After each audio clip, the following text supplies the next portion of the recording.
This is the Familiar Company podcast. Today we covered multiple subjects. One being hardware and the evolution of it, software from Windows XP to 8 and 10, so on, Halo, and we also got into the lore of Halo thoroughly and our nostalgia of that.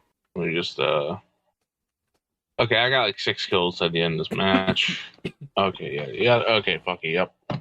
Pretty much over. So, let me go ahead and while we wait, I'm just gonna play my Game Boy over here. Oh, we're starting right now. Yeah. Oh, okay. Let's go. I've already hit the button. Oh, okay, yeah, cool. So, I'm gonna do the introduction. All right. Let me think of a good way to put this. Okay, so today with us is Twisted and Cactus. We're planning on talking about Halo, most of this, and we're gonna see where that branches off later. But I really wanted to get started with just like Twisted again, kind of reintroducing yourself. I know you did in the last episode, but I kind of want people to get to know you a little bit more. Is best you'd like to put, and then Cactus as well after you. Okay, so generally speaking, what Drew was referring to in the last episode was episode 5. Y'all heard a bit of me, and in regards to who I am, in regards to Familiar Company, I helped Drew out with making the podcast in of itself. So while he's the good old, front man, Mr. Hey, look, I'm going to go ahead and shake hands and kiss babies. I'm the guy who usually just throws the audio clips together with the little thumbnails and uploading it to YouTube. So, yeah, and in regards to the server as a whole, I guess, I'm the guy who handles all the semantics of, channels and all that. Oh, come on now. You're a co-founder. Well, yeah, true, but it's a title, but I don't really stick too much to any sort of like, oh, I have a certain sort of title and rank and authority, so bow down to me or anything like that. Nah.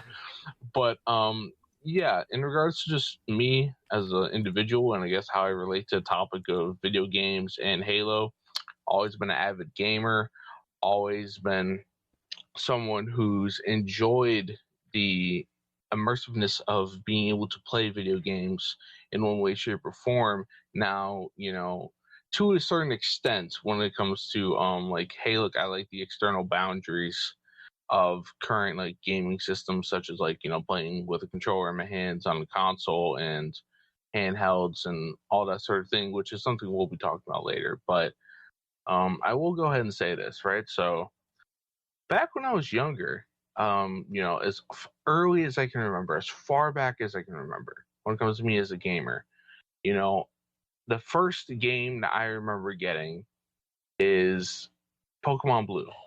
And, I'm sure we all can remember, the first games that we got, or at least the most impactful ones, right? Mm-hmm. Or at least, whatever the case may be. And Pokemon Blue is definitely that for me. And, I was like approximately like 3, 4, something like that, getting the Game Boy Color. I lived over in Hawaii, for those that don't know, when I was very, very young. And I didn't really have a lot of interaction with other kids and all that sort of thing. So I spent a lot of time to myself, introverted, and a lot of time on Pokemon, as well as other like little games for the Game Boy Color. Like there was Harvest Moon.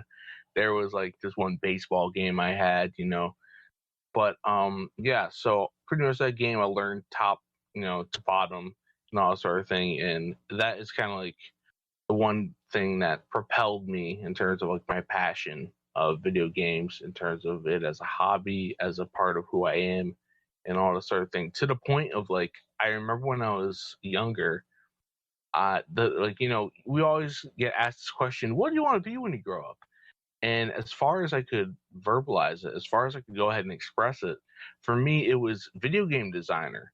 Now, when I look back at that, right, when it comes to who I am and coming to know myself and realizing, hey, look, this is who Twisted is, I didn't really comprehend what the term video game designer meant. Or, at least with my understanding growing, I kind of understood that, hey, look, what I envisioned for myself doesn't necessarily have to be confined to the limits of video games or like what designing a game would take. So in that sort of sense, right, that sort of aspect, it's less of me like being one of the guys sitting at a computer and coding and going ahead and inputting different commands, trying to build the architecture and the structure of the game. Those aren't skills that I'm necessarily like well versed with or know at all. But it's more so of like the creative design, the envisioning certain elements of like say story, or hey look, there's a certain narrative element, certain, hey look, they're going on this mission, they're attempting these sorts of things, like pretty much the creative elements of it. Mm-hmm. And as time went on, it started off with video games and being like a creative director, a curator, a producer of something like that, where I'm going ahead and directing people with this, that, and the third. And it branched off into other creative avenues as well. So for those who may not know, I also, make beats, hip hop instrumentals, music, stuff like that. Obviously I mentioned my role in the podcast and that sort of thing, behind the scenes. So pretty much it expanded into that. And eventually, if it turns into me contributing to a video game or something like that, I'd absolutely love it. But it just depends on, hey, look, what proper project manifests. So in regards to me as an individual and how it relates to video games, that's just a little bit about myself. How about you, Cactus? Well, for me, as you know, I've been on here before with the Cactus and Astral Projection episode. As for, what I do astral research on the server, on my own server in this one, posting it here and there, sharing, giving conversation, just being that guy. In terms of gaming from my earliest point of view, I believe the first game I ever played was Pokemon Crystal on my Game Boy Color. I picked it up at, my grandmother bought it for me, and we picked it up at a, Media Replay, if anybody remembers. Media Reload, if anybody remembers that kind of store. Back in the end of the 2000s, and then I loved it. I played it a lot. Had to replace a couple of the buttons on the damn thing, but in terms of like gaming from there, I can share the want with Twisted that I wanted to be a game designer growing up, but I didn't know what that entailed, and as it became more throughout my time, I find myself leaning heavily towards wanting to tell a story, wanting to utilize a gameplay to tell a in-depth story, since movies can tell a story, but you're only viewing it. Books can tell a story, but you're still only reading it and viewing and visualizing it. I like the interactivity of a game and having it be good cornerstones. I remember some of like the best story games that I played are like Final Fantasy VI or Xenogears, or hell, even Final Fantasy VII, to name one. I think another one would be Bioshock 1, Fallout New Vegas, Fallout 2. Just name a few that kind of influenced me over time. In terms of where I went with that, I wrote a book in the style of a video game to add puzzles to it to make it as video game-ish as possible, since I didn't have access to stuff at the time in high school. Wrote it, published it. It's there.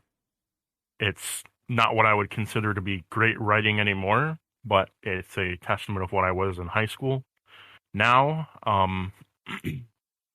the current projects I'm making are, I guess, I'm making a game. I've made a few games for Game Jolt, but this is one of the ones that I put a lot of heart and soul into for the Familiar Company. Yeah. And Twisted's in that as well. So are you, Drew. Oh yeah, no, I played like a quarter of it, honestly. I still have yet to demo it, but just like, me being in a game with your interpretation, I'm just like, oh god, no. What is this gonna turn into? So far, you shared details with me already, but yeah, just like, yeah. I'm just like, oh no.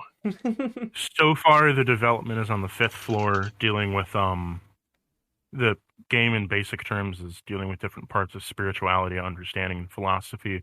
The 5th floor is basically understanding your own inner past and not being too focused on it, because if you're so focused on the past, you won't recognize everything around you.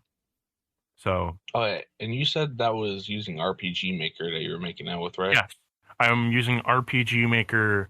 I believe it's VX Ace. It's the one right before MV. It was the cheapest one that I could find. I didn't want to use XP because I don't want to go back to Windows XP, and I didn't want to use the newest one at the time because it had like no resources. So I'm like, I'll use this one. I'm just gonna take this moment to say, come on, man, why are we hating on XP, man? XP was pretty dope for nostalgia purposes, like, you know what I mean? XP. I have a laptop with Windows XP. I also have a laptop with Windows 95 on it. Windows XP kind of looks like Uncanny Valley nowadays in terms of visuals. I think that's the biggest thing from keeping me from using it. It's just Uncanny Valley. Yeah, in the words of Divinium, when it comes to, if we're going to go a little bit into operating systems, I'll use Divinium's wording of boo hiss when it comes to modern OSs, when it comes to Windows, and I'm just going to say XP and Windows 7 all the way. But yeah, so ouch, yeah. I don't. In terms of operating systems, I don't mind XP. I don't mind the layout of 7. Although I like the layout of 10 much better, just because ease of use in the file system. That's my biggest thing. Oh yeah. Just ease of real use. quick when it comes to like 10, like I don't like how bloated it is and how much it takes up on the fucking laptop. The one thing that I will say is like kind of like the little kind of like saving grace, because like around here, generally speaking, I'm known as like the digital librarian of a lot of shit, like too many digital files that more than one person could ever need, right? And you know, this man's Akasha is the hard drives. Yeah, you know, like but the one saving grace I will say about Windows 10 that I think should have been implemented in Windows 7 is the ability to perma delete from, you know, folders. Now granted, that could be like, you know, a dangerous sort of permission given in the sense of like, oh, you know, you could fuck up and miss the recycle bin, but you know, like it does allow you to go ahead and make that decision for yourself. So that's the one plus I'll go ahead and give Windows 10 for sure. But yeah, aside from that, I take Windows 7 every day. But yeah, so Drew, you want to talk about Halo a bit, right? Yeah, definitely. But honestly, if we're going down the route of like software in itself, we can talk about like operating systems of like the Xbox series, and from that migrate to Halo. Kind of just make this gradual shift.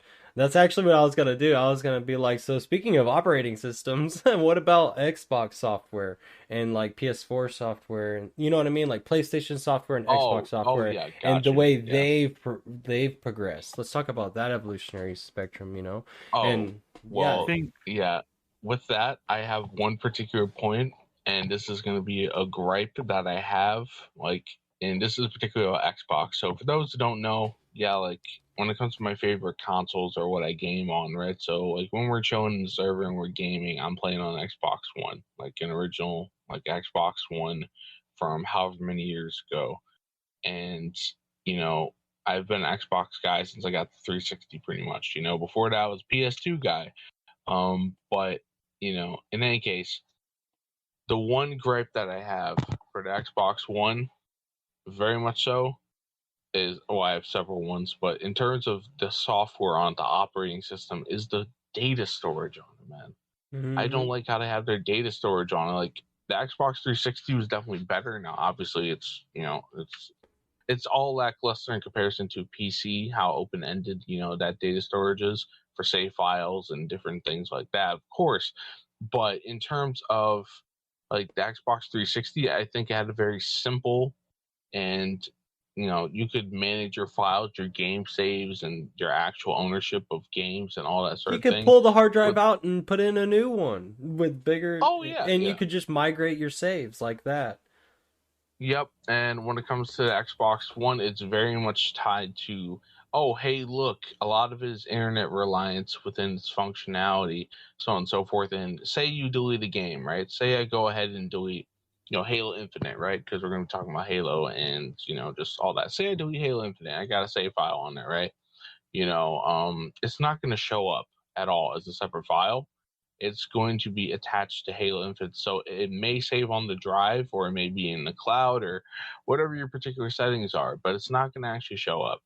It's not going to go ahead and be there for me to, hey, look, I want to transfer to a different drive, or I want to go ahead and, do this, that, and the third with any sort of thing like that. Same goes for like profile information, same goes for like themes or pictures. It's very non-accessible, it's very restrictive. It's kind of like, if you want to put it into a parallel to say like phones, right? Like, it's very much what Apple has done with their iPhones and iOS. You mean a ghost file? Ghost file? Go ahead and define that, I guess. A ghost file is when, you'll find this a lot on flash drives. If you say delete something from a flash drive, it has an auto backup system, but when you get a flash drive and say you partition something in a flash drive, if any of that is encrypted whatsoever, it becomes a ghost file. A ghost file will not appear on any other system but the system you encrypted it on. So for like OG Xbox, this was a pain in the ass because you would store something, or even Xbox One, this can become mainly Xbox One. This is a pain in the ass with Halo Infinite. You store it, but because it's only encrypted on this one drive, if you say uninstall Halo Infinite, it still takes up the data. It's just not in your view because it was encrypted through the game, not the storage system. Yeah, I get what you mean. Yeah, and in regards to that, like, I want my save files to be accessible for me as a gamer, very much so, in the sense of like, I have my own hard drives, right? So as we mentioned with the whole digital librarian sort of thing, I have an external for my Xbox. So I definitely would love to be able to have my save file, on my hard drive and be able to take it with me wherever, as opposed to just it has to stay locally on my Xbox One itself. Mm-hmm. And even if I want to remove a game, still have ownership of those save files as well. And that's definitely something I want to cover at some point with the podcast, whether it be right now or we kind of kick it down. Hit it. The line is okay. Hit it. Well, touch on it. All right, fuck it. We'll go ahead and talk. I'll talk about ownership in video games, the game landscape right now. Ownership, right? And this is definitely getting off the track of OSs that we were talking about, but maybe we can return to it if Cactus wants to. But yeah, ownership. Don't worry, I got you. I'll bring it back. Yep. So ownership when it comes to video games, right? Like, so we're moving into a space, or we already have moved into a space where discs in of themselves are not being utilized as, hey, look, you can go ahead, pop it in, and you can play a game. You can have your buddy come over, be like, oh, I like this game quite a bit. And and then the other person who owns the game say, oh, you like it? Well, you can go ahead and borrow a copy and you can go ahead and take it to your place. You know what I mean? And that sort of thing, just be able to pop it in. Like, it's not necessarily that same sort of thing at all anymore. Like, those days are gone in sense of like, sure, there are disc nostalgia. Copies, and sure, you could have disc copies. You could go ahead and do that in the sense of like, you could install it or that sort of thing. But there's like, it's kind of convoluted, right? In how ownership actually works. Real quick, like that's the thing, is like, I used to do that with my buddies all the time, and you know what? If I really liked a game and I really appreciated it, I always bought it. Didn't matter. It was a really good promotional value. I think they're very lackluster about these days, but you can continue. Oh yeah, and to that point, right? Like, I kind of forgot the exact train of thought that I was going to go down. Oh yeah, so like, you go ahead and you take that copy of a game and you give it to your buddy, right? and they play it, whatever, and it could potentially lead to them buying their own copy, or they just play the game and they bring it back, right? But in terms of overall ownership, right, it's become convoluted. Whether it's actual physical disc games, to where all they do is like it's kind of like a product key, pretty much. Like it has the base game on it, but it's just kind of like utilized as a product key now. And like it's more so shifted to, hey, look, you have to be connected to the internet. You have to utilize your particular profile to be connected to the internet and to then download the game in of itself to show that you have ownership, whether it's on Xbox or PlayStation or whatever. Now, it may not necessarily have to be the case on Steam or Origins or anything like that. It's definitely like this in the console space. And to that, like I don't like it. I don't like it at all. I'm someone who's very much for ownership of a lot of things. So with the digital librarian shtick that I've mentioned a couple times already, I like owning my files. I like having a copy of it for myself locally, because you never know when the internet's going to go out. And for a lot of people, you're like, what are you talking about, Twisted? Like the internet's always available nowadays. There's Wi-Fi everywhere. Yeah, but sometimes like there might be a power outage. There's the idea of like, the conspiracy theory, like your hard drives are a bug around... out bag of knowledge. You know what? That's a pretty good analogy. Yeah. Like there was that conspiracy theory last year, that kind of like prediction of, oh yeah, late in December, which is, it's almost been a year now. Late in December, there's going to be a big solar storm that's going to knock out all of the electronic systems and all that sort of thing. In that instance, the internet would be down, and who knows? Maybe I did. I got suckered. I'm tired of getting suckered, bro, but it is good to be cautious. Oh, yeah. Well, at least with that particular thing, I kind of was like, you know what? I've always wanted to get an aluminum steel trash can to use as a Faraday cage. So for not just the hard drives, but other stuff as well. So I went ahead and got one. But, excited for that sort of thing, right? A solar storm or something like that could affect, the internet space and potentially all the electronics as a whole. And also, there's just a general everyday thing of, you never know when you got to cut corners and, go ahead and stop paying the internet bill because you need to save money or something like that. You know what I mean? So you can have actual stuff to play, or, movies to watch, or music to listen to, or whatever sort of entertainment to get you through your day because you don't have internet access, And that sort of thing is just, I'm not all too fond of where gaming in particular, society as a whole, but gaming in particular, is going in that direction of less ownership. I believe for things you have. I believe the major reason of in terms of from going from disc to digital, the major skipping point was that so as disc games developed, we went from CDs on the Dreamcast and PlayStation 1 and technically Saturn, but no one wants to talk about the Saturn because it's a bad child. And same with the CD, that's the aborted child, but well, technically new. Anyways, not going back that far, just to the Dreamcast and PlayStation 1. CDs were a new form of storage. They offered way more than cartridge-based technology.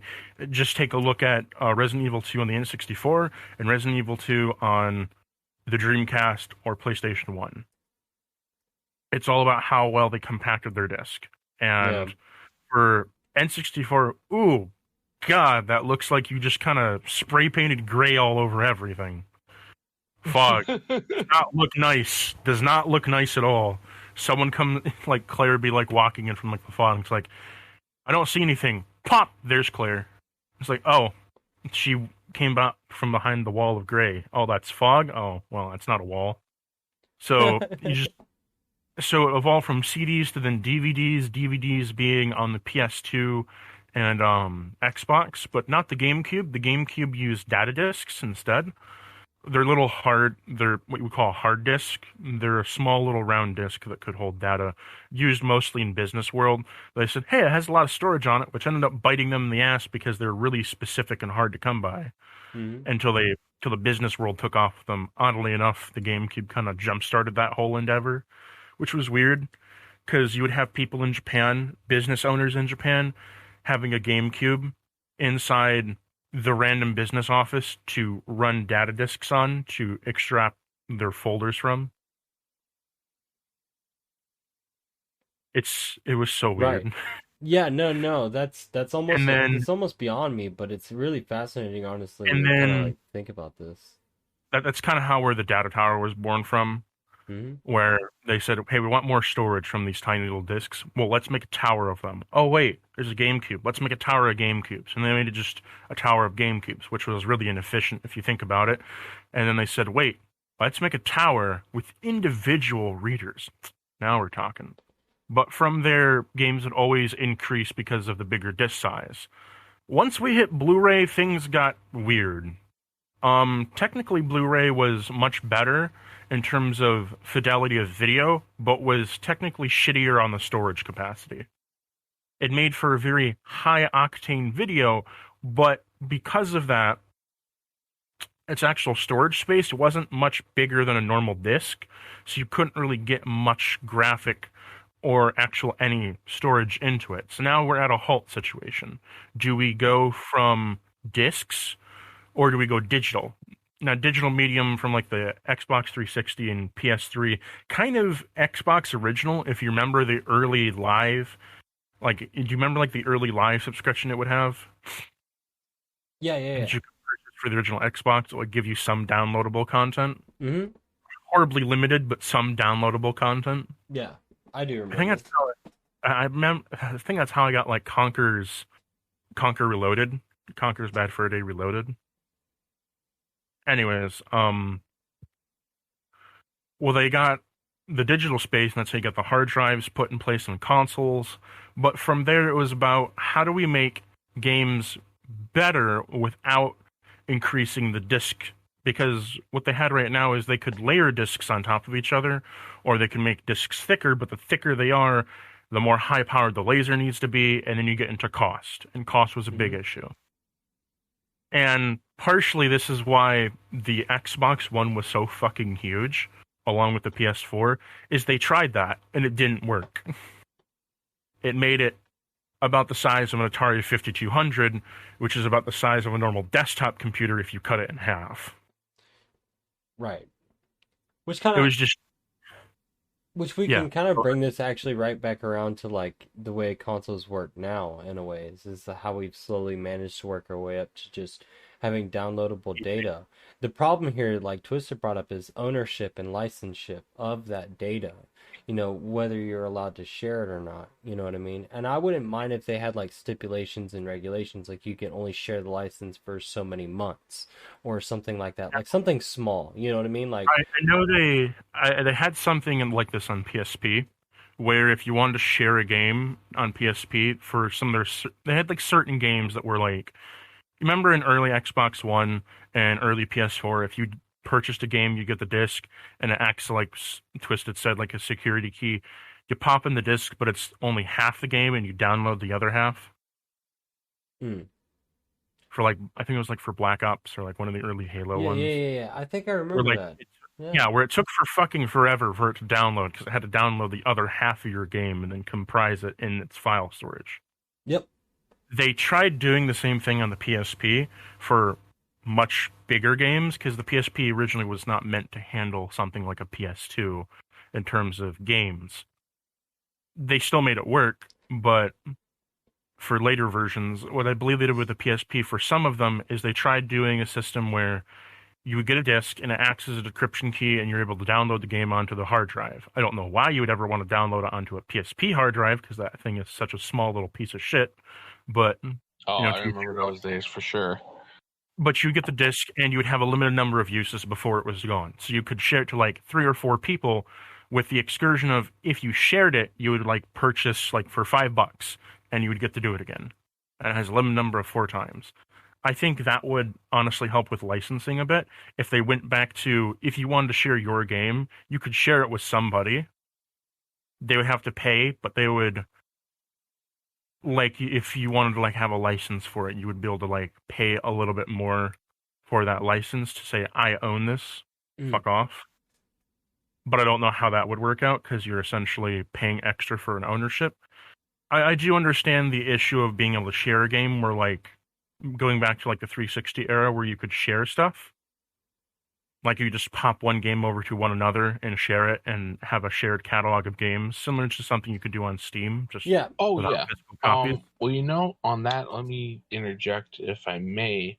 In that there is a system on that. So this is coming from me and more so expertise with the Xbox One. There is something for that. Like, Xbox 360, they had license transfers, right? Which was you could go ahead and license transfer a profile's, licenses onto a different console. So say for example, I had Xbox 360A, right? But my buddy had Xbox 360B. I could go ahead and put my profile on there, log in, and then since B didn't have the licenses downloaded because it wasn't the original downloading Xbox, I could go ahead and give him that permission. And it was something that it took a little while to reset, however many months, or it was like you do a certain amount of times per year for that, and it reset after the year, right? Yeah, and that sort of thing. That was cool. The way it works now, though, is with Xbox Ones is that you can still share games with people, right? So, for example, I got a buddy of mine, and we do like profiles, profile sharing. So I have my profile.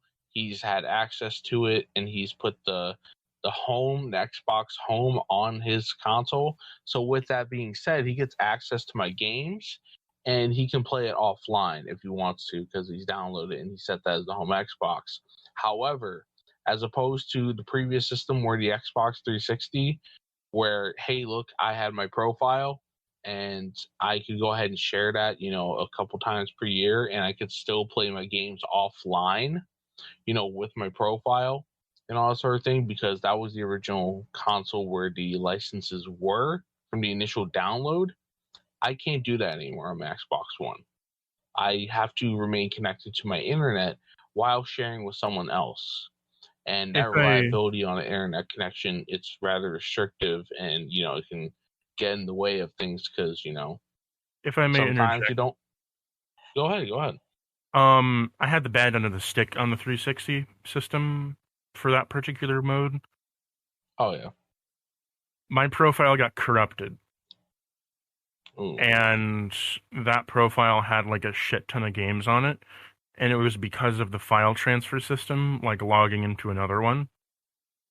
So I can see why they went away from the system, since I did a bit more reading into it around that time. But when you swapped profiles to another Xbox, when the file transfer was going, if like the internet got disrupted or something during like transfers, it could potentially corrupt your entire profile because of the corrupted files incoming, and then it would save it, but they'd still be corrupted. And it would try to like run them. So like I can understand why they went to the Xbox One procedure of having like internet connection to share stuff. But I also can agree with you in the sense that I would like it as well if you could just download the game to your hard drive and be done with it and say it's mine now. But I feel that would kind of I believe the other reason why they didn't do the other system for the 360 of adding that feature is because that's why 360 games are so fucking cheap now. That's why I can go into an online store and purchase purchase almost all the Halo games and like 23 other games and have it just sit around maybe 60 to 80 bucks to have like a full catalog of the best 360 games, or even a little bit of the other shittier ones on disc, because it would drop the price down. Because as soon as you influx that profile sharing, now it's, if anybody had a large catalog of games, say you and Drew had a large catalog, but you each bought games separate from each other, you could just share your accounts and have both things right there and then.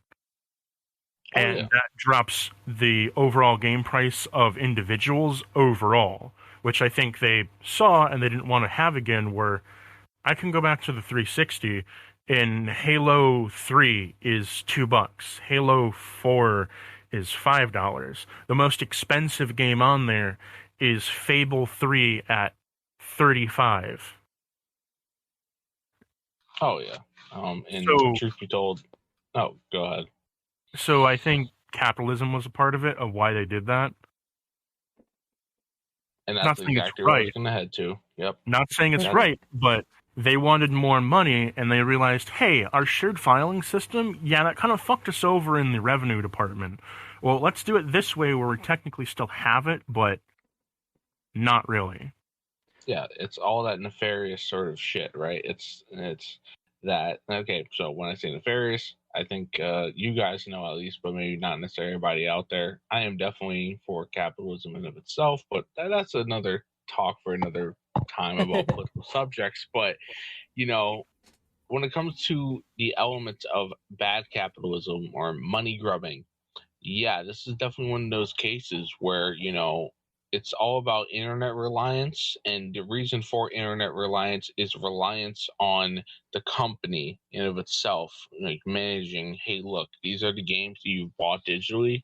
These are the titles that you have. We're going to control your level of access to them and taking away from that ownership.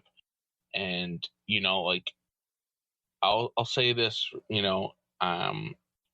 one of the big pluses right now, and I think you guys know for a fact that I prefer having my own copies of movies as opposed to going ahead and watching streaming services if I have the option available. And I will say this though, the one thing that is a gift or a curse, or you could say a vice of mine in my own sort of philosophy, is Xbox Game Pass.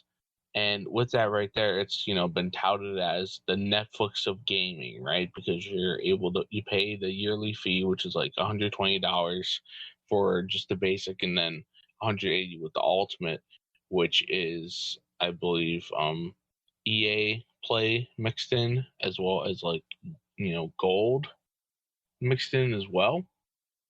And with that right there, pretty much you can go ahead and play all these different titles, and it's pretty much be like a blockbuster rental situation or a GameFly situation, but you don't have ownership of it. Now it's appealing and attractive, and like, hey, look, I can go ahead and play all these different titles that they have there and be able to do that, but it takes away from that ownership. It takes away from that feeling of, hey, look, I've gone ahead and purchased these games and I have them on tap. So it's, hey, look, you're paying pretty much the amount of money of, like, if you were to buy three $60 AAA titles, in a year, and you get an access to all these games, but at the same time, you don't keep those games. So if they get taken off the Game Pass, or say you get your account removed for whatever reason, or suspended, or it's like corrupted, as you're saying with the file transfer, whatever, your access to those games, go bye-bye. As well as, I'm going to take it to an even grander point, especially with the removal of the profile. Like, say you went ahead and bought so many games on your profile specifically, right? And it's not like the 360 where you can go ahead and license transfer them, and your licenses are based on the console itself, right? And your particular, hard drive that you have on it. It's more so tied to being connected to the internet and your profile. So say you get a profile that is, banned, or it's corrupted or whatever. Yeah. Say I went and bought GTA 5 digitally, or I bought Far Cry digitally, or which I actually have bought those, or say Halo digitally, right? Yeah, if it's gone, then that means your access to those games are gone. That money you spent, it's all down drain. It's all gone. It's literally within the control of the companies themselves, as to, for whatever reason, whether rightfully or wrongfully, and everybody's opinion is gonna differ on, like, the parameters of terms and of service and guidelines and what's appropriate behavior online or not, or whatever. Yep. But if your profile is gone, your access to those games is gone, and I don't think that's necessarily right. I don't think that's a good precedent to have. Like, if you pay your hard-earned money to get a copy of something, you should be able to keep that. You should be able to maintain that. And I will say, before switching over to you, okay, I am very much console guy. I have been. I have PC gamed before, and this whole discussion we talked about ownership. Everybody says PC master race, and I do understand that, but in terms of like accessibility and price points for everybody, it's not easy to jump into. When it comes to game ownership, yes, PC definitely has console for that, for sure. Because if you buy it on Steam, you buy it on Origins, you buy it at Epic Game Store, give your you buy account it to at whatever somebody online. you trust. Well, yeah, you buy at any single retailer, you'll be able to manipulate and access your game files in of itself, and maintain your own copy of it. So yes, PC definitely wins over console in that regard, and I just don't like the restrictive element of console gaming at this point in time, and continually going down the line. Right. Now, in terms of Xbox Game Pass, the other side of it, I would say it depends on the gamer you are, because it depends on the games you're going to play and the games you're choosing to play. In my opinion, it depends on the games, because, for example, games right now, I've noticed this from 2016 moving forward, for some reason are bloated as fuck. Like, do you remember when, like, games for whatever reason had the undesirable urge to become a sandbox game or have 100 hours pushing on the content block for some fucking reason? It's like, just gotta be the best and the longest. That now games are still carrying with that tradition of having so much replay value that we've gotten to a point where it's no longer you're no longer buying like 6 to 8 games to satisfy your console as a base minimum healthy library. Base minimum healthy library now is 1 to 2, where most games you can log in 250 hours and the provider's just like, yeah, great, you just scratched the surface, Buckshot. And it's like, oh my god, there's just so much to do. So it depends on the gamer you are. Sometimes buying 2 to 3 games can be good, and just sitting on those 2 to 3 games for most of the console's lifespan because you don't really want to play anything else. Sometimes for me, though, I'm a YouTuber. I record gameplay and I commentate over it and I make content on that. The Xbox Game Pass is a lifesaver in terms of my content that I produce, that I can pay like $25 a month or something for essentially access to all these games that I can record and then archive in a hard drive and then upload later. It just saves me so much time and so much money to be able to do that sort of thing. But in terms of like the average gamer, I'd say it comes down to how you want a game. If you're very hyper focused on being able to control like and have that licensing for each individual purchase, then I'd say Game Pass is not for you, as it's a very fragile service that can be upended by a one account suspension. But if you're more in the sense that you're a bit looser on that and you just want to play some games and experiment around, I'd say Game Pass is a nice way. It feels like an advancement of the demo. If you ever played demos of games before, I don't know. Oh, yes. It feels like an advancement of a demo for multiple games or a collection of games, where usually in a collection you're getting stuck with 25 shit ones and the general 2 or 3 you wanted, where now it feels like I can get the demos and I can play the games I want. But the other downside of Game Pass is that because it's a revolving door and games take so long to complete, it can feel like you're honestly not getting anywhere. Where, for example, if Elder Scrolls was on there for 2 weeks, great, you played it for 2 weeks, fell in love with the game, but now it's gone. And all that progress you just did is upended. Until it comes back on the next few weeks. Actually, I want to go ahead and you say the environment is that there's a lot of content in 1 or 2 games, that there's a lot of content in the game, so somebody's got to sit down and play 1 or 2 games and all that sort of thing. Truth be told, I don't necessarily see the issue in being like it does play a part of that, and there's so much content, people want to go ahead and complete games. That's how some gamers are, but I think more so in terms of the landscape of not just video gaming but consuming entertainment as a whole.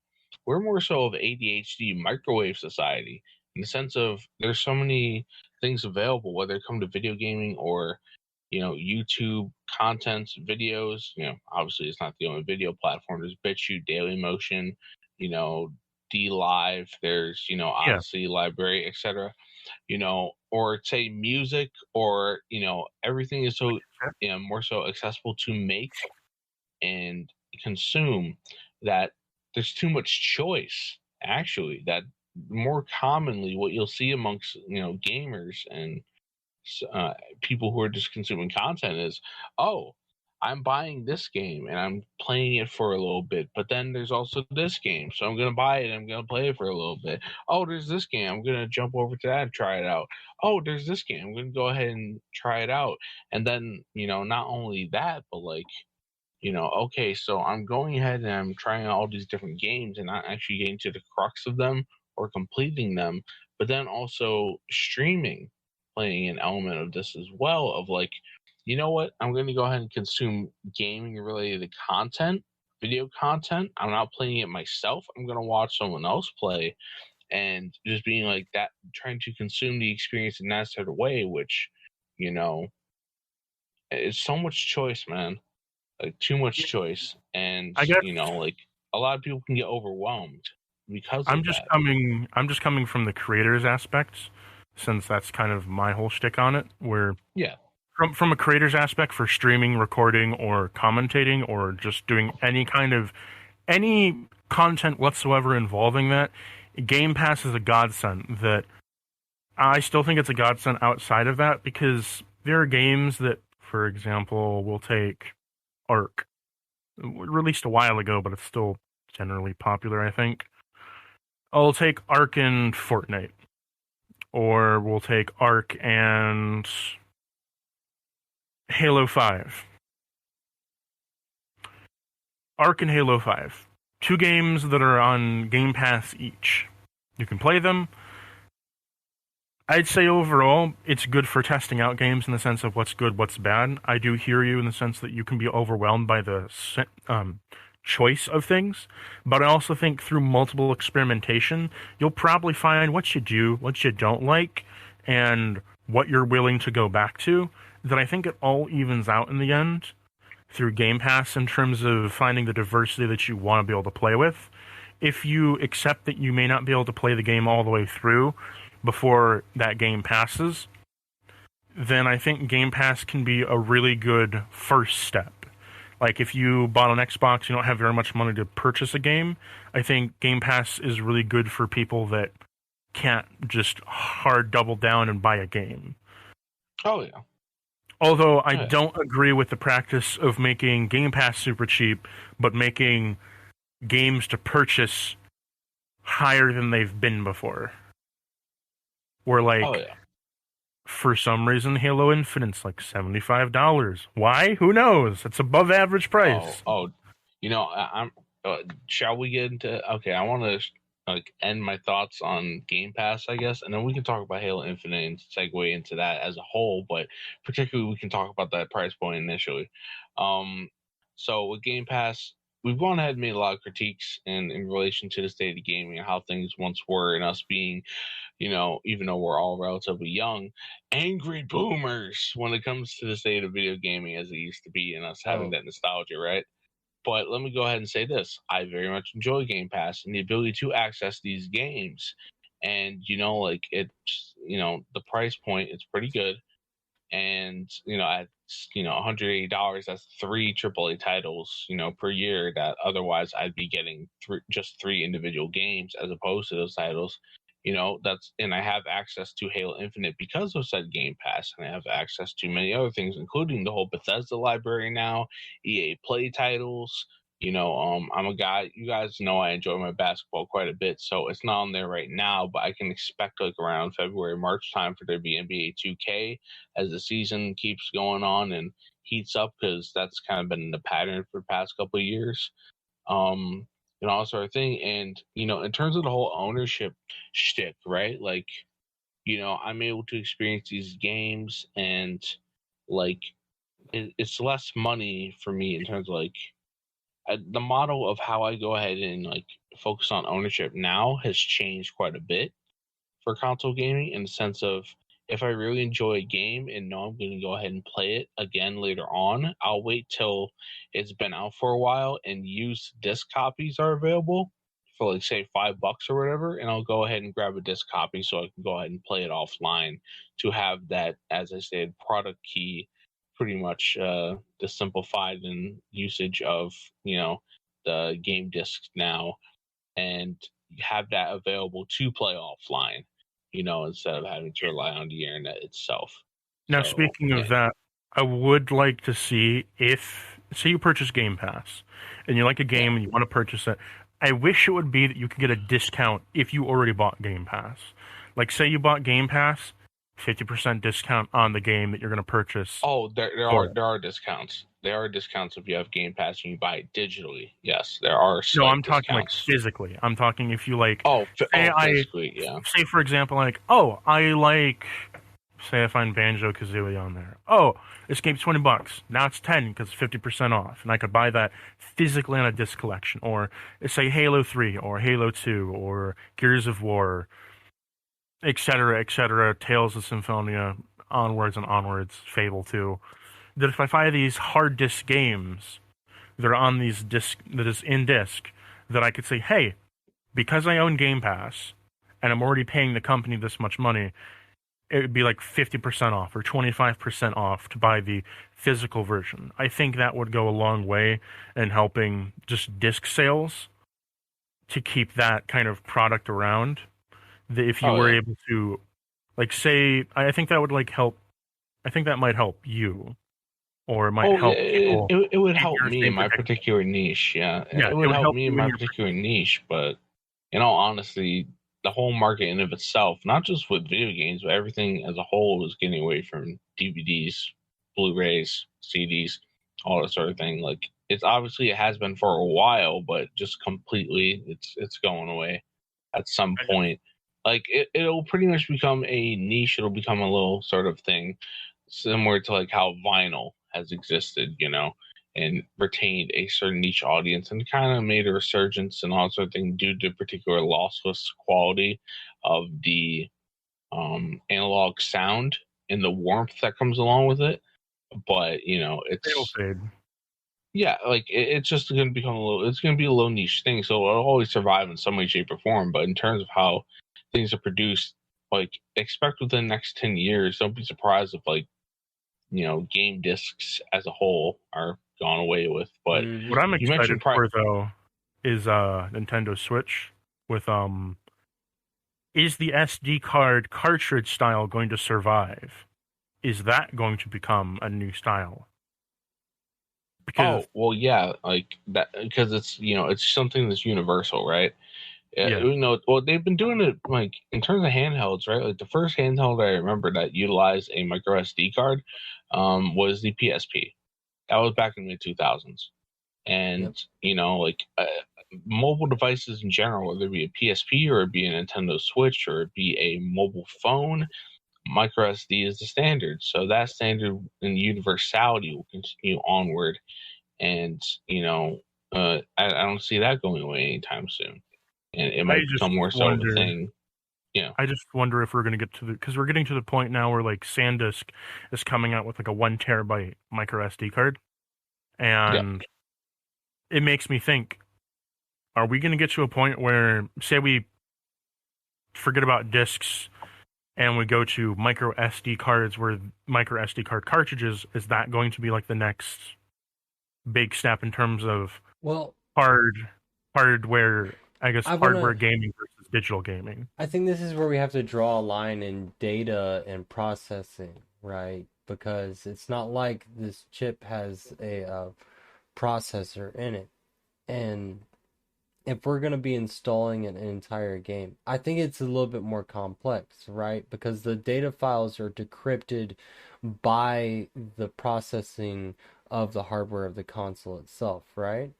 So I don't think we're actually there at the capability for it to fully be able to just, like, I don't know. It's hard to explain because, like, I'm not avid in it, but it doesn't seem like that's actually something that's possible, right? Because of the difference. A cartridge game, its only shtick is that it's just holding the game data in itself, and it's just the console reading it. You're just connecting two sides of it. I'm just wondering if we're going to be, if the next evolution of, say, a disc-based gaming would be this micro SD card gaming, where it's essentially going back to cartridges, but through a micro SD card. Just to insert the slot. I misheard you. Yeah, I'm not talking about the SD card running the game. I'm talking about the SD card being the cartridge. Okay, Yeah. Okay. No. Yeah. No. Why I said. We're on the way. We're on the way. Yeah. If that's going to be the next form of the disc-based hardware gaming, I could see it, but part of me feels like they're not that ample on making those kind of advancements. Like, I feel like they could have done that already. You know what I mean? But they choose not to. You know what I mean?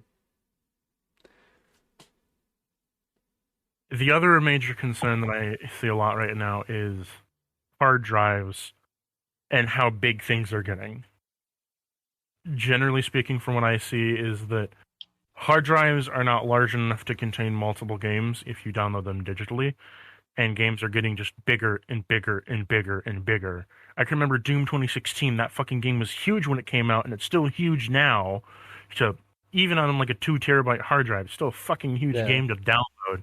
Like, take Phantasy Star Online. It's an MMORPG, but the goddamn thing is like 150 gigs large. Christ. That's like, what, 1/10 of my total storage on a 1 terabyte? Yo, I tell you what. If on my PC, I had a slot that I could just, like you do like a Nintendo Switch, right? Like you just click in, click out, right? Whatever game you want to play. And I could choose that over having data just stalemating that I don't need on my computer. Yeah. Because that's less backwork for my PC to load with in every scenario. Like, you know what I'm saying? So like it's just there's no dead weight. You know what I mean? Like, yeah, I know what you mean. The other thing that I see a lot right now is in the gaming space for like recording in Twitch is that that dead space is causing a lot of issues with like OBS and recording and streaming, where the larger the game is, because it's having to run more of that data through your computer, it just like fucks the PC over with OBS or fucks it over with twitching, because you'll stream it and it's just so huge that you just can't stream it, or you can't record it because it's just too big. Yep.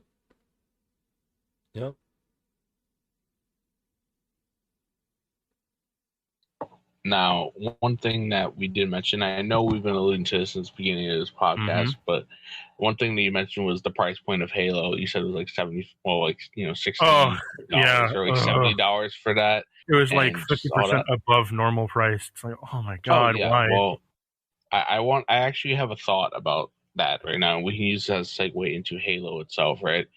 So I think we all know that Halo Infinite's multiplayer is in fact free to play, and people can go ahead and just play that. It's free to play, like Fortnite or PUBG or Apex or Call of Duty Warzone, all the battle royale games. But that's kind of like where the market overall is shifting towards, is the big AAA publishers and their developers working on these games are going towards free to play models for multiplayer games, and then the way that they get money through it is through it being freemium games and like skins, cosmetics, in-game currencies, all that sort of thing. Like pretty much the trend that started a while back last decade with like mobile gaming and freemium apps and all that sort of thing.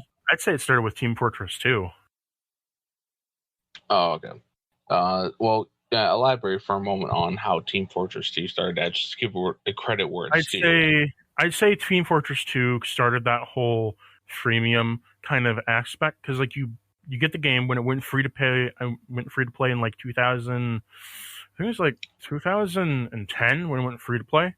They went free to play, and you have free to play, premium, and the differences between the two. The only difference between free to play and premium is that premium you can buy stuff from a Manco store. That's it. That is the only difference between the two. You still get the same drops. You still get the same everything. The only difference, you have access to the store or not. So because of that, it kind of started with the whole, now that we're free to play, all the cosmetics you buy, all of the skins you buy are up for grabs, but you got to pay a key and a crate. You get the crate for free in the event, or if you want to purchase it after the event, you purchase the crate and you purchase a key for the crate. And this is kind of where loot box, I feel, also started with Team Fortress 2, because all the crate is a list of items that you get, and it scrolls through a random number generator, and it grabs you an item. And each box has like rarities, where there's like 3 boxes that are released: the common, uncommon, and rare. You can also see this in CSGO as well. It's just in CSGO it's more prevalent because there's like, 250 different skins for one fucking knife. So it's just that there's all these different kinds of skins and different kinds of cosmetics that are available. Often TF2 being referred to as the game with cosmetical hats, or the hat game, or hat simulator 2000, where there's just hats and hats and multiple hats. There's even a hat that has a stack of hats on it making fun of itself. So with that said, I think it started that whole microtransaction landscape. But the thing that makes Team Fortress 2 so great at dodging that landscape is that they made it, but they also made it so it's not...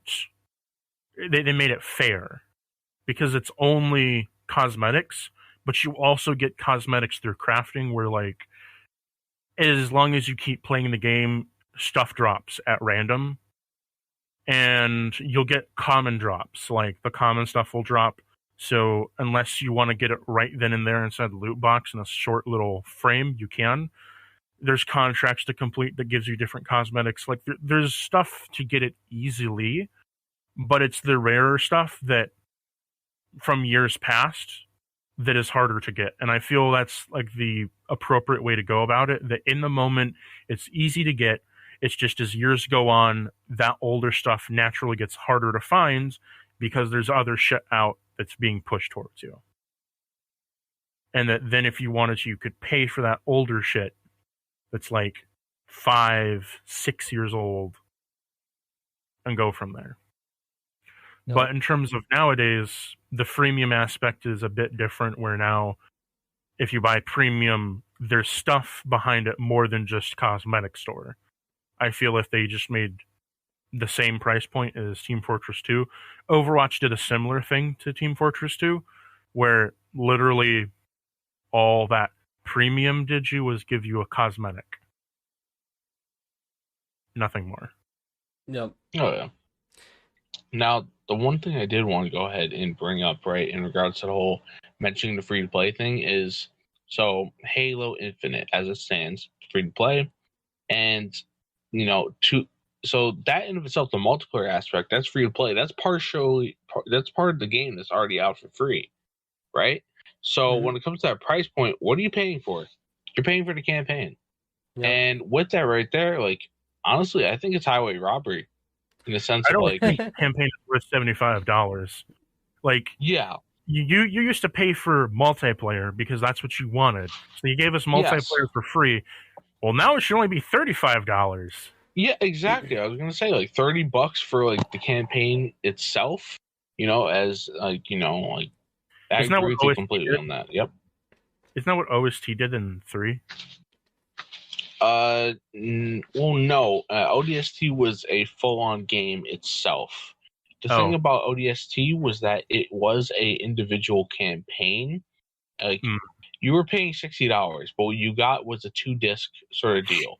It was 1 disc was the ODST campaign itself, and then the other one was a multiplayer disc, which was Halo 3 multiplayer itself. But instead of just being like, well, here's the caveat for it was that no, here's the caveat for it, because it was actually a smart decision. It was actually pretty great.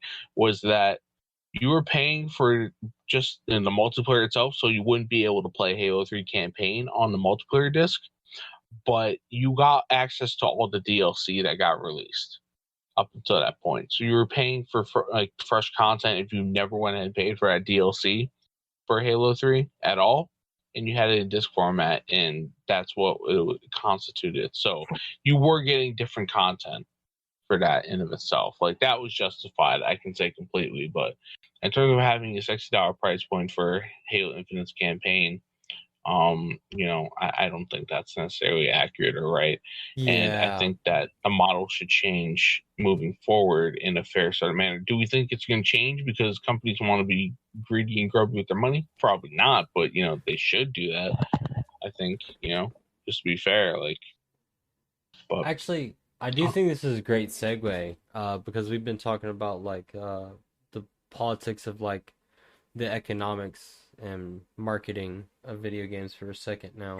And I like how we slowly progress. So I think this is a great point to like move on to like just general atmosphere, story building of characters and things of that nature. We could probably use Halo. Cactus, just to be clear, I don't know. We were coming into the recording booth on the subject of Halo, but I was curious, have you gone through all the Halos? Let's see. I have not gone through all the Halos. That's I've never gotten to experience Halo 1 because I didn't own an OG Xbox. Never got to experience 2. I know that from what I've heard and read is that the consensus opinion is that 2 was just 1 but retold. And I got to experience 3. I got to experience ODS or OD. It was a long time ago. ODST. It was a long time ago that I experienced that game. I think back when I was like fucking 13. Christ. And then I played Halo 4. I hate the fucking campaign of Halo 4. I didn't get to play Halo 5. I got you. I love the story. I read some of the books, but that was pain in some of them. Well, we're mainly talking about story building and character building. So if you've read some of the lore, you get the general idea of what's going on in the universe. I'm actually curious, which books have you read? Because I read some of the books as well, and I know like the lore within them. But which ones did you read in particular? I read like 10 of them, and I gotta go find them on my bookshelf to even remember the titles. Oh, okay. I remember the info from them, but I can't give you titles because it all felt like I was looking at a generic stock action film title. Okay, gotcha. Yeah.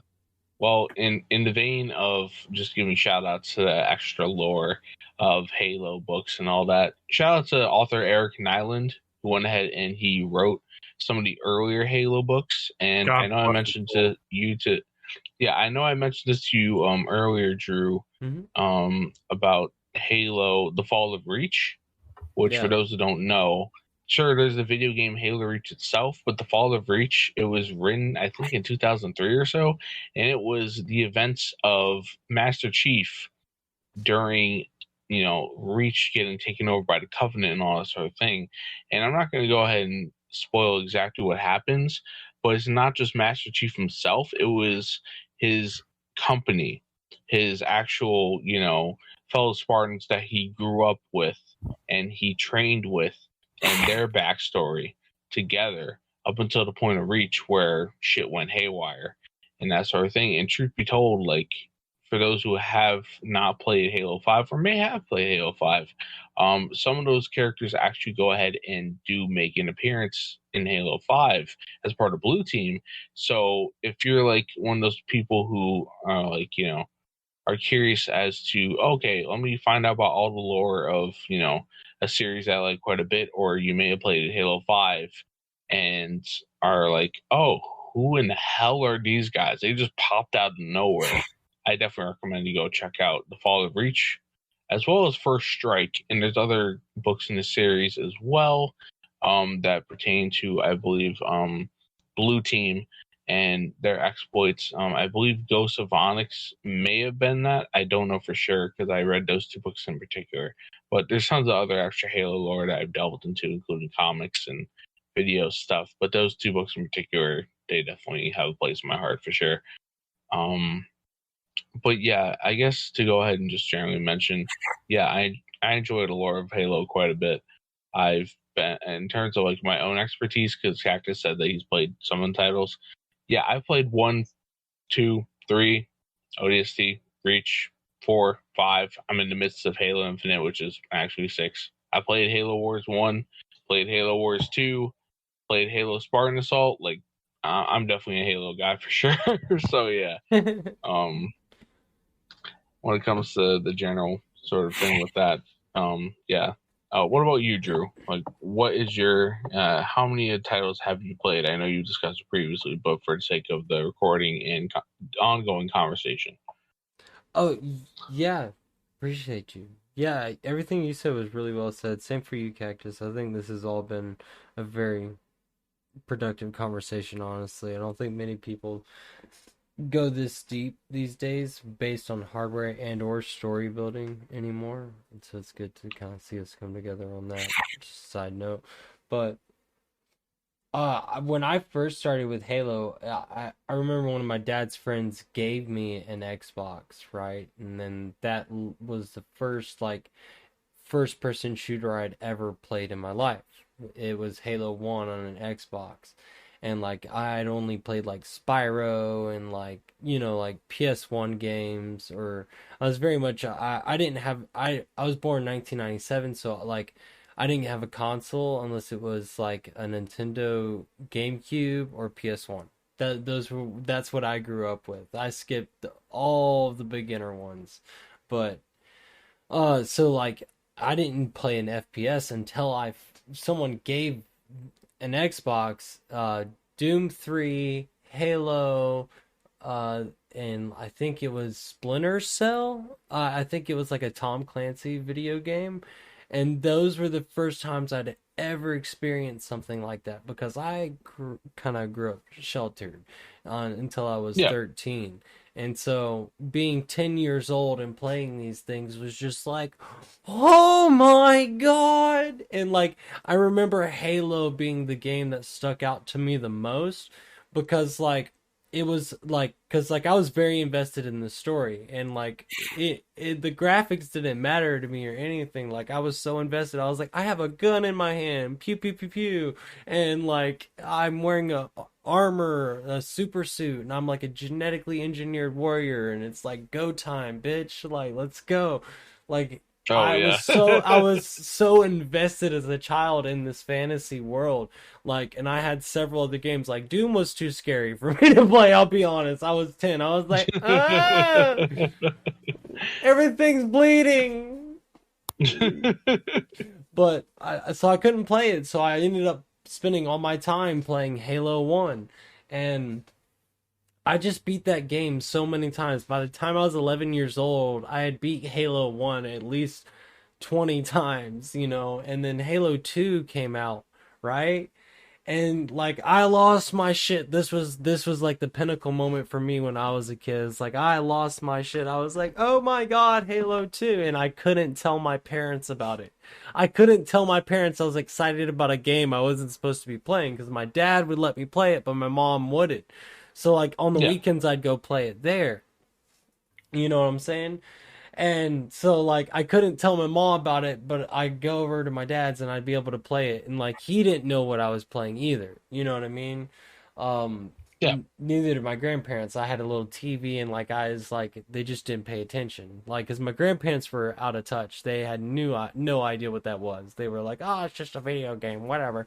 Like, but they never watched me play it because I had a TV in my room and stuff. And you know what I mean? So like I got away with it. Like, and and I just remember going through these games, and it felt like such a rush, especially because I was hiding from everyone while playing them. But the story is what really encapsulated me about the Halo series in itself. It really pays attention to like what it means for the hero's journey, right? Like, yeah, which is a story that's told over and over and over and over, right? But the level of stoicism that this motherfucker has is ridiculous. You know what I mean? Like, Master Chief is just another fucking level. He's like fucking Bruce Lee or some shit. Very stoic. Very well spoken. Very simply put, you know? And it's there's nothing like, you know, hearing the 2 or 3 sentences out of Master Chief, and you're just like, you know, he said he has a way of saying why shit with just 3 sentences, and it's always like Shia LaBeouf mentality too, like just do it. For me, it's more of been like I would like play like a game of Halo or whatever, and I enjoy the story, but I will say that I find Master Chief to be really fucking boring. That's fair. As a character.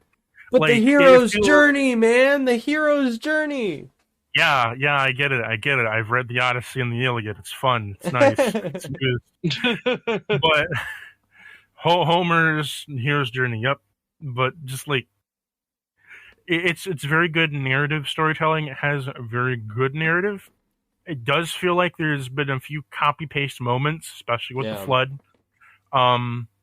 Flood is just the only complaint on the copy paste moments. Like, oh, the flood's here. I killed it again.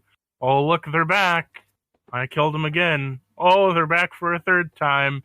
You dirty scoundrel, you. Well, I real quick, I want to make an anecdote here, and that is that think about like music, because music is a spectrum. It's like shades of color on a rainbow, right?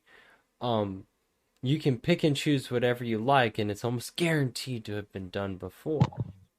I hope you probably already know what I'm alluding to here, and I feel like that applies here too when it comes to these video games, because not everybody's heard that song before they heard somebody else be inspired by the original song or the original color, or you know what I mean?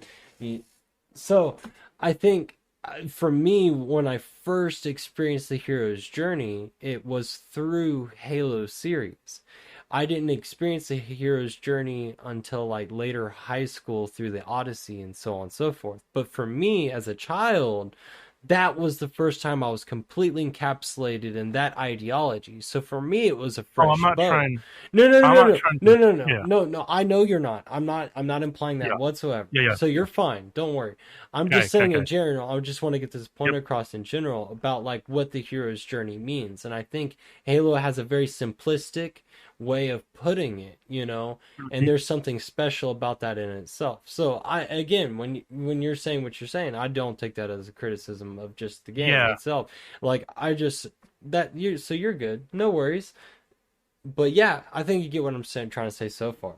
So this story's been told over and over, and it's a very fascinating. It's been told in such a simple manner that I will praise Halo for this. It has the hero's journey, but in a really simplified format that anybody can pick it up and see it, follow it, have it, and enjoy the lore, enjoy the story, and have it easily digested at any magnitude. Even if you read the extended lore, while it does get a little bit confusing at times, it's generally very easy to digest. It's not like we're going on the adventures of Tolkien here, and I just read all of his adventures, and I'm trying to understand why the fuck do elves have gray hair, and why is it a genetic mutation that they have gray?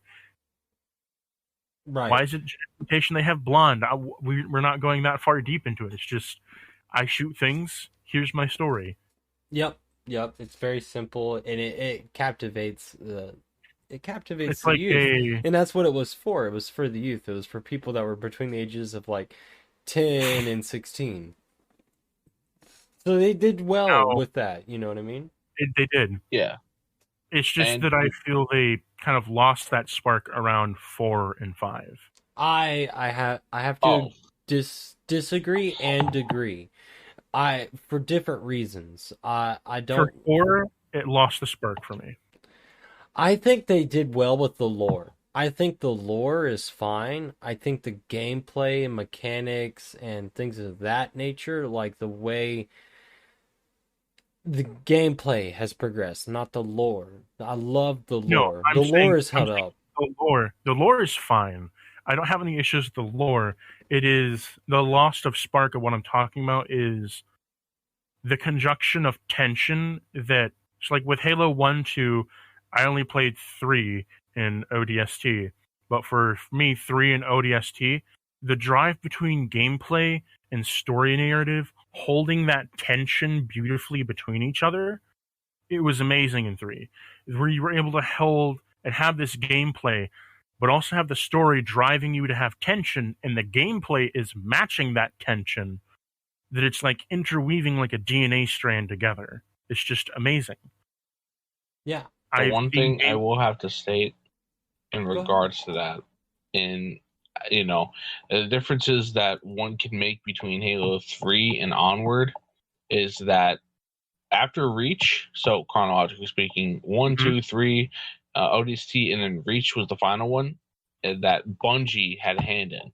Afterwards, it was okay. Bungie Studios, they were done. They wanted to be independent, or they wanted to go do different projects. And guess what? It got put into the hands of Microsoft as the publisher and primary, influencer of it. And when it comes to a development studio, they created 343 to handle all Halo-related things. And there was definitely, a good chunk of people from Bungie who are like, yeah, we want to stick around, keep working on the Halo, but it's not Bungie. It's not the same. It's not the same whole team of creators that went ahead and made the series up until that point. And you can notice that shift starting with Halo 4 in terms of that sort of through line, as well as, from 4 to 5 itself, right? Like, so in the previous games of 1, 2, 3, you would get, it's not necessarily completely like chronologically, Halo 1 happens, and then like a week later Halo 2 happens, and then like, right after that, it's Halo 3, right? Pretty much what it was is, for the time gap between 4 and 5, there was a lot of plot points. I don't know exactly what occurred in, like, how long time gap was, but there were a lot of plot points between 4 and 5 that were, like, not actually explained within the games themselves, right? And something that you could easily connect. There was actual extra lore that went into understanding what was happening in 5. You would actually, like, something I did in myself was I went and read the Halo Escalation comics, which were released after 4 in preparation for 5. And certain things that happened in 5 were able to be explained by that and set up the premise for 5. And also, as well, I mentioned previously, like, shout out to Eric Nyland writing, those early Halo books. He's not the only author who wrote those, but he's the most prominent one that impacted my own reading and that I remember. But, for Fall of Reach and First Strike and Blue Team and all that sort of thing, like, to understand who these characters are, you kind of had to go back and read those.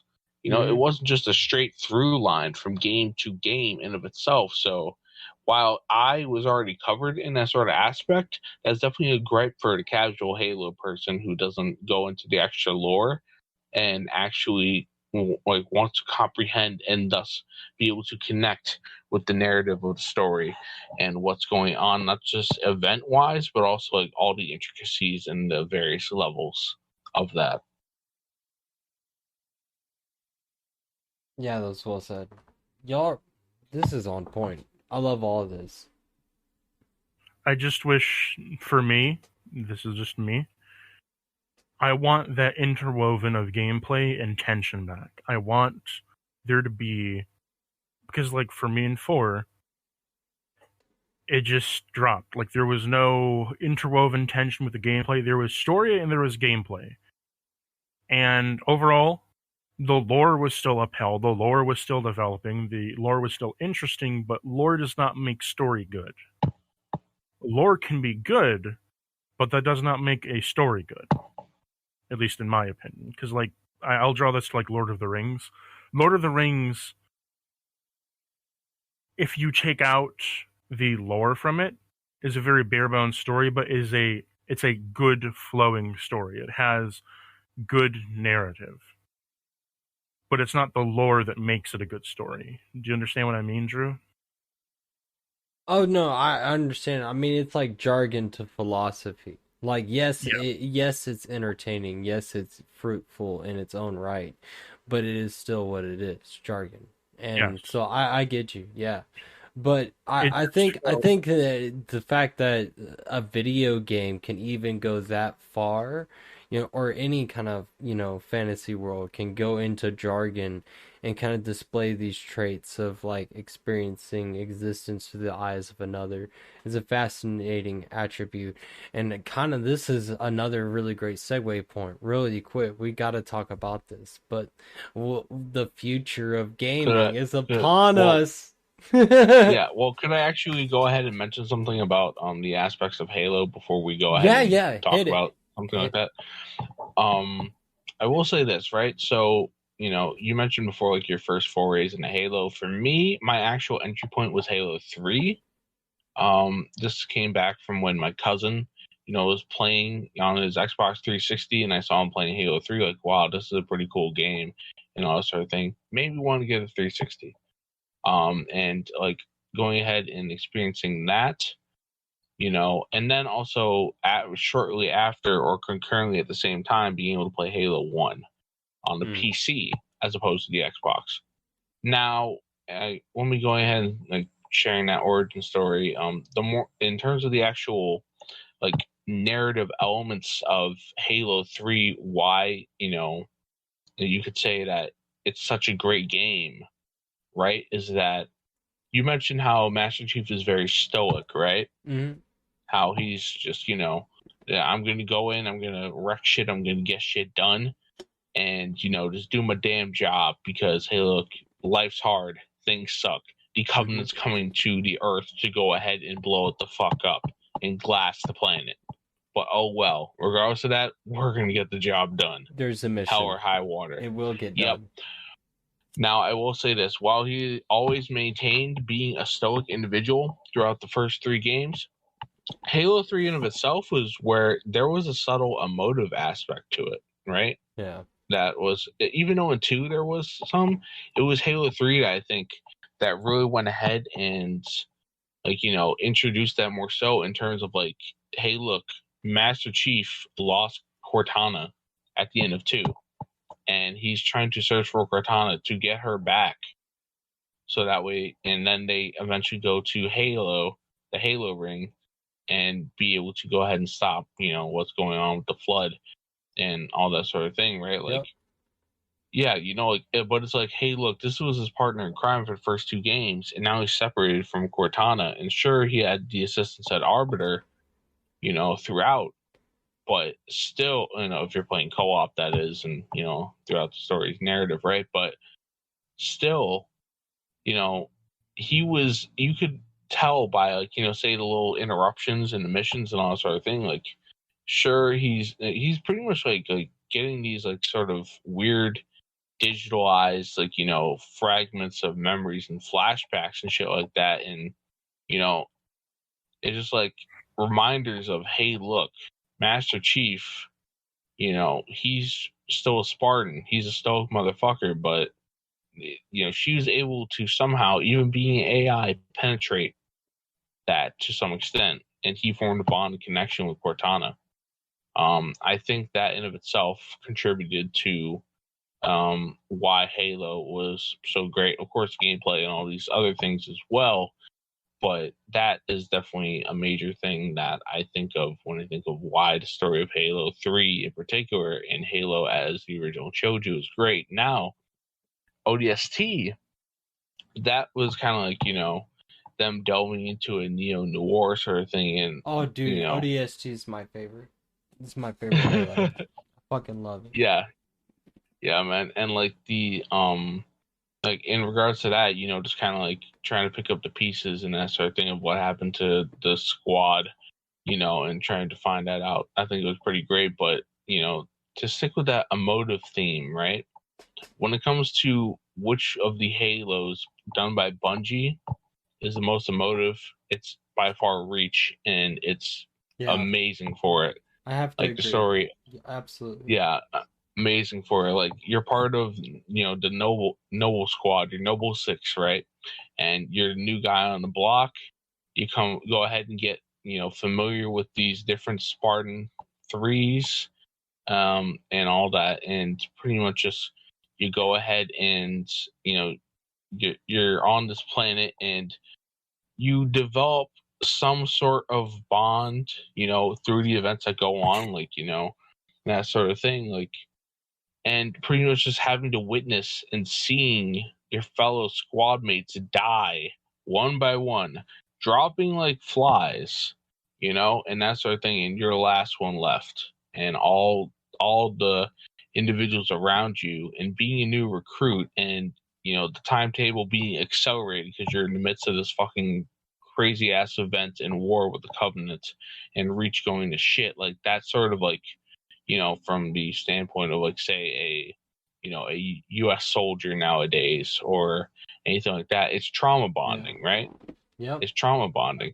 And, like you're going through that and you see them all die and that sort of thing. And then at the end, you're like the lone wolf, you're there by yourself. And like the odds are stacked against you. And just like, I just went through all the shit. And yes, I did accomplish my mission of making sure that, the Pillar of Autumn, I think it was delivering Cortana. Yeah, it was delivering Cortana to Master Chief.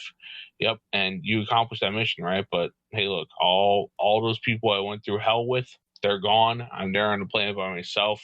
It's all desolate, and it's just that kind of like numbness after all that trauma. It's all that numbness, and then dude, that one scene and they even used it to tease it, right? Where there's the helmet and it's just in the dust, and there's this beautiful scenery of like a fire and a black and blue sky in the background, and it's just after this Lone Wolf. And it just symbolized what the story was telling. It was very foreshadowing, that trailer. I remember that impacting me pretty deeply. And it's fascinating to think, like, again, because it pays tribute to what the hero's journey, and that's what it's all about. It's about living up to it, and like being Excalibur. Real quick, Cactus, I want to segue this into another thing, because this is where it really kind of intertwines, because we're so deeply emotionally invested in these things, right? And we're approaching a new horizon in video games that I don't think we are mentally capable of being responsible for. And I really want to delve into this, because this is where the storytelling and all these things matter so much, right? So I'm okay with this. I'm okay with experiencing these alternate universes, just so to speak, of like exploring these other lives through third person. I think it's entirely possible to also do through first person. But how grounded are we right now? You know what I mean? And I'm moving into VR, virtual reality, and those kind of things, because that is around the corner. The kind of VR we have right now, I'll be honest, it's a little silly. It's not what it's going to be. Kind of shitty. Why? Yeah, it's not what it's building up. It's getting there, though. We are getting close. We're moving closer and closer. All we got to start doing is adding character building to whatever persona we want to apply. This feels like someone grabbed a Virtual Boy but added more color to it. Damn. But it's true. Oh, God. Oh, I feel old for that. But for real, how do y'all feel about where we're going with VR? I guess, for my opinion, I feel it's an exciting but dangerous path. I feel it's exciting because it's a new form of gaming that could potentially be made in, and has a lot of different aspects and a lot of things to play around with.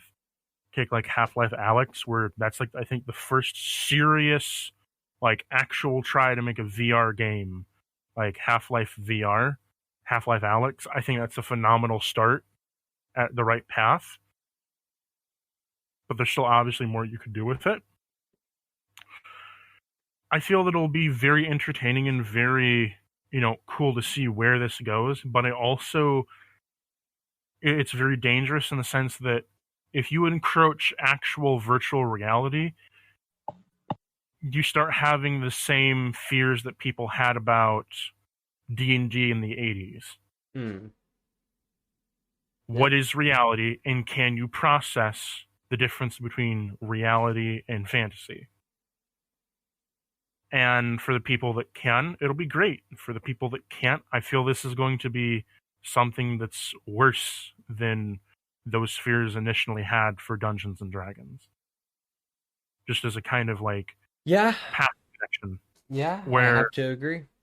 Where I feel virtual reality is going to need to find some way to suss out which path it wants to go down. Do we want to go down the virtual space of making a room feel as if we're in a different place virtually through the viewing glasses, or are we wanting to go down, this is the best option I have right now, an SAO path to make a virtual reality, make this virtual path a different reality, if you understand what I'm saying.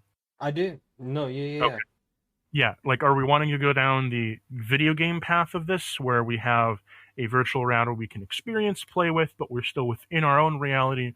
Or do you want to go and make this a whole separate reality, kind of like in Player One or SAO or other things of that sort? Well, I'll encapsulate real quick, and then I want to hear what Twisted has to say too, real quick. Yeah. But no, we're talking about both aspects in some sense, but I want to go down more of like the psychological effects, right? And like you touched on it a lot. I really appreciate what you had to say, because it did say a lot for what I'm trying to get at here, and that is that, do we really have that self-control?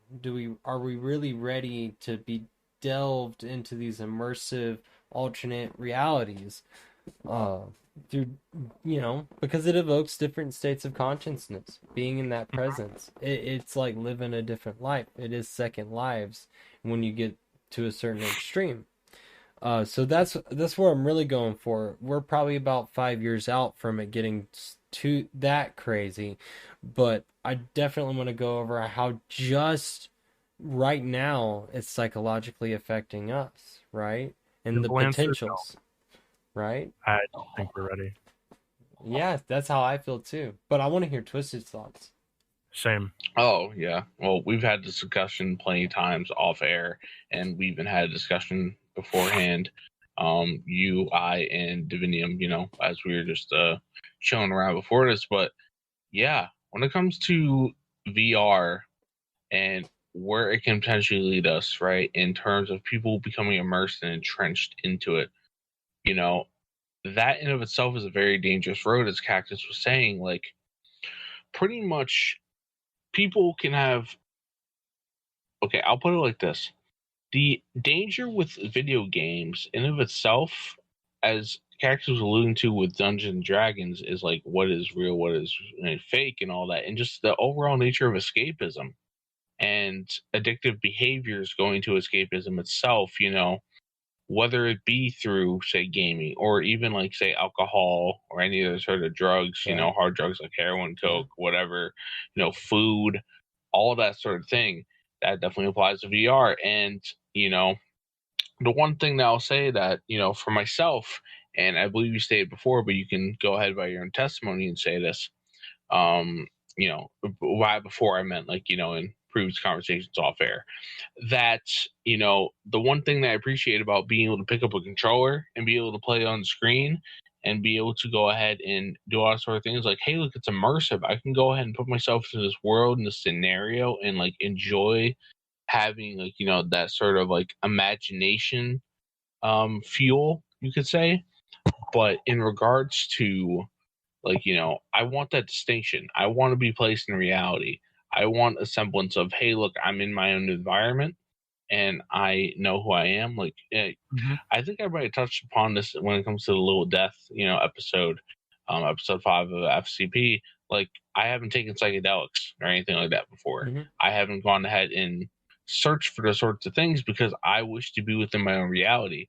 And I am comfortable within my own reality. I enjoy the immersiveness by not looking for that level of escapism.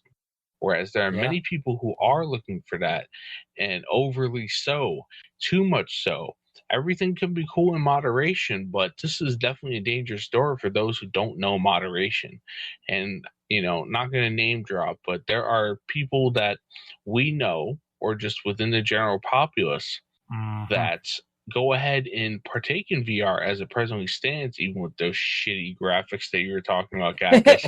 And, like, they are overly attached to it, and they're like, hey, look, like, I want to live within this simulation. I want to go ahead and live within this sort of environment, and I know, like, in the pre-recording conversation we had, the preliminary one, that I went ahead and mentioned the game Second Life, right?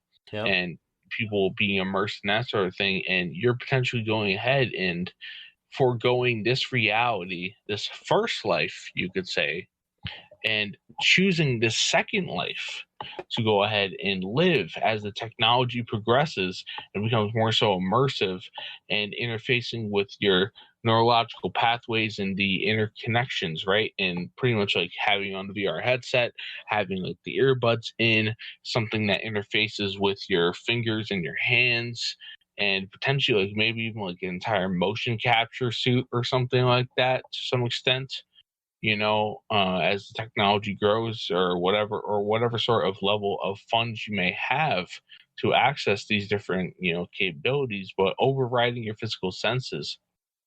And, you pretty much subject your consciousness and immerse it into a sub-reality and that sort of thing. And, it's very dangerous water to tread, in the similar sense. I'll take a little bit of a detour from VR itself, but that's kind of like why I have boundaries when it comes to technology in of itself. So as much as I utilize and we all utilize it within our day to day, I do not like nor wish to partake in things that track biometrics or anything like that, or like any sort of transhumanistic sort of endeavors, because once again, I'm comfortable enough in my body as a natural being that, I don't need nor want any of these sorts of things. And to go ahead and talk about the metaphysical aspects of this, right? Now, once again, because of recent releases, we've been talking about Halo quite a bit. Mm-hmm. Also, something that's coming out, with a reboot, sequel is The Matrix, right? And pretty much we're building The Matrix essentially, with this sort of thing. And, we in of ourselves, can potentially get to a point where, as a society has become more so transhumanistic, that we wish to exist within the matrix that is constructed with VR and these other gaming and simulatory technologies, and completely forego the reality of things, and to the point like where it's not even voluntary anymore, where it's just institutional. And, to use the allegory of Morpheus when he's explaining this to, Neo in the little demo that, the little demo that they made of the Desert of the Real, that, hey, look, at the end of the day, whether it's by machine overlords or the quote unquote elites or corporatized individuals who go ahead and have control over, society as a whole, or whatever you want to go ahead and frame this potentially maleficent, oppressive and authoritarian force, they utilize us as what? As batteries for the system in of itself, or as chattel. I don't mean to cut granted. I don't mean to cut. I will be having to leave soon, so I just wanted to. Oh, okay. No worries, man. No worries. I just wanted to pour in my few thoughts before I had to go. Oh, no worries, man. Actually, we can actually close up here pretty soon. So, my ending thoughts for this would be, if a good 25. So, I don't think we're ready for VR in the sense that people are still rejecting basic technology, cell phones, tablets, and computers, and overuse of them. And if people are rejecting the baseline technology still, and we are not able to get basically everybody on technology right now, I think you're going to have an even harder time getting into VR. My second thing against VR is that if people have a very hard understanding to even accept basic spiritualism of energy work, meditation, or astral projection, like bare bones fucking basics of any spiritualism, I don't think we're ready for another reality if we're not even able to accept the layer of reality that is on top of ours. If we're not ready to accept baseline technology or the basics of any spiritual practice and have that be larger than half the population that's on Earth, that is still within the capabilities of our layered reality, I don't think we're ready for a second reality. if that's our case. Yeah. Oh yeah. I think that sums up my point, or some others, rather nicely. Yeah. Oh yeah. Absolutely. Yeah, definitely. I agree. I think you touched on what Twister was saying too. That was wonderful. And one thing I want to say is that since we're all spiritual dudes here, since we're all into metaphysical things and have our own different understandings of that, right? One analogy, one sort of framework that I put this in explaining VR, right, is like, hey, look, we're in the third dimension. We focus on the third dimension in terms of our existence. Now, that's not all we are. We have, the physical body, emotional body, mental body, astral body, all these different layers of an onion, per se, right? And of course, the soul spirit at the crux of it, based on our understanding, at the core, the center of it. And, like, there's the fourth dimension, the fifth dimension. Like, yeah, we're gonna ascend to the 4 and 5D, bro. Into like the focal point of our consciousness, right? And that sort of thing. There's 6, 7, 8D, well, however many there are. There's different systems with different number valuations, double right? D. Yeah, double D. But pretty much like the way that I kind of view this is like, aside from using Matrix analogy quite a bit, is that using the framework of the Judeo-Christian belief system and the lore of it, the old stories of the Bible, right, or the symbolism, is that of Jacob's ladder, right? And we are at a particular rung of consciousness, right? As you could say, as a species, as a a Earth society, you could say, right? Right. And we're fixated on this one rung. Now, of course, many people are once again trying to ascend to the 4 and 5D, bro, to do my hippie impression, right?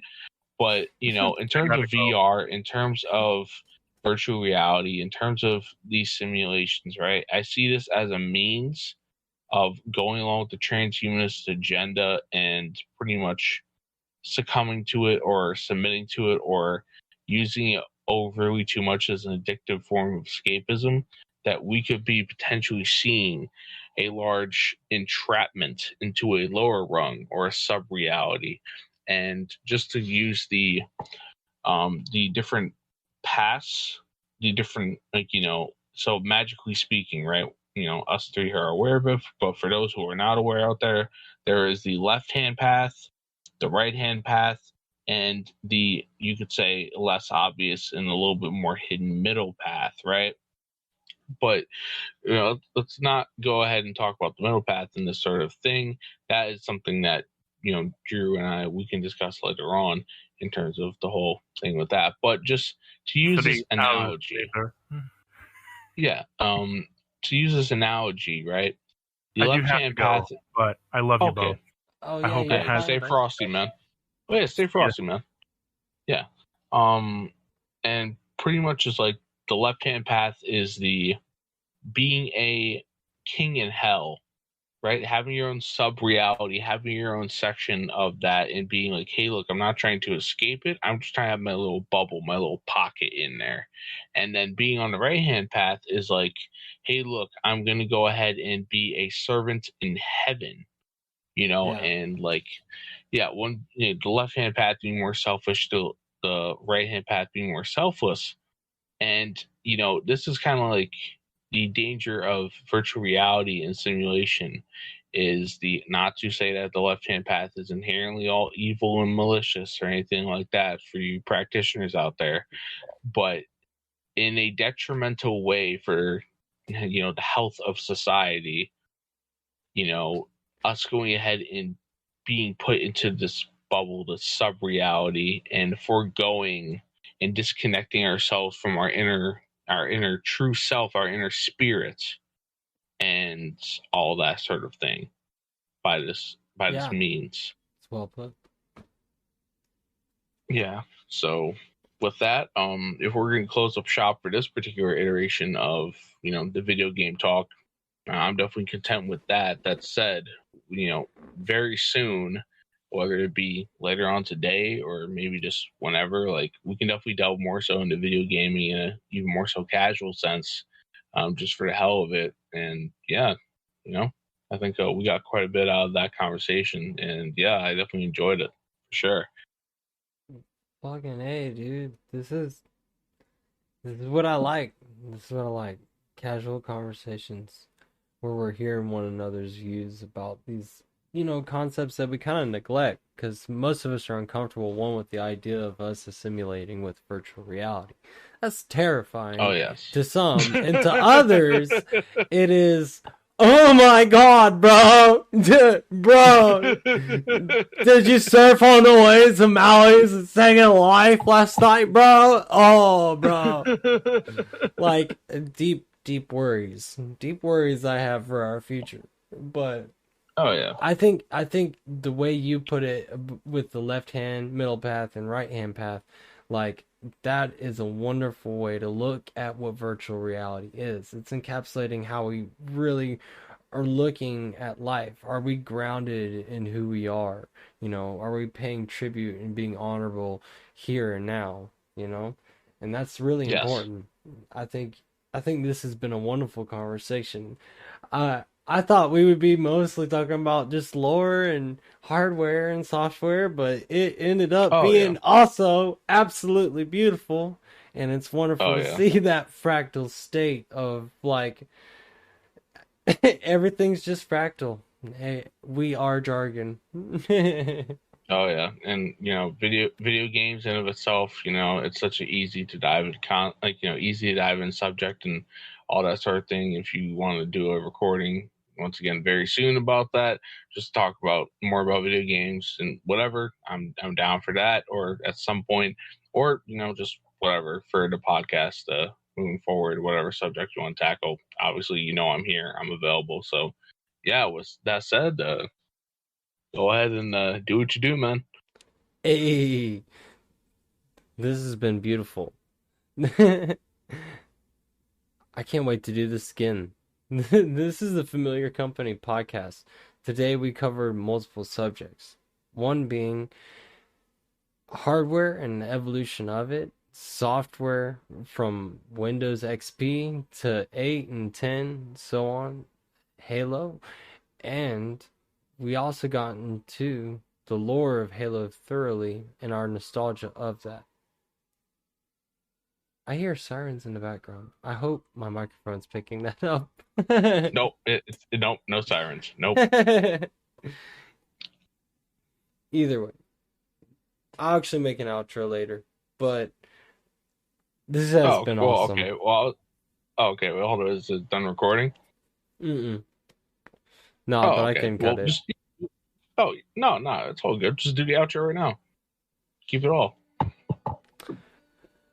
This has been a very enjoyable conversation, though. I can't wait to do this again.